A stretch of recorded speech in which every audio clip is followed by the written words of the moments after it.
Advocate Pagare लिखित काव्य संग्रह हळवे हुंकार मनाचे या काव्य संग्रहाचं प्रकाशन सोहळा संपन्न. याबाबत अधिक वृत्त अशी की जेल रोडवरील गरुड वाचनालय येथे आज दिनांक 11 फेब्रुवारी 2024 रोजी दुपारी 2 वाजता ॲडव्होकेट संभाजी पगारे लिखित हळवे हुंकार मनाचे काव्य संग्रहाचा प्रकाशन सोहळा आयोजित करण्यात आला. या कार्यक्रमाच्या अध्यक्षस्थानी अखिल भारतीय साहित्य संमेलनाचे माजी अध्यक्ष प्राध्यापक डॉक्टर श्रीपाल सबनीस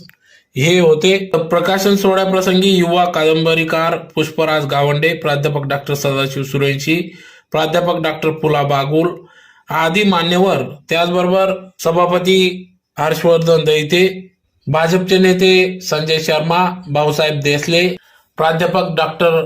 विलासराव पाटील आदी सर्व मान्यवर पदाधिकाऱ्यांच्या उपस्थितीत सदर या हळवे ओंकार मना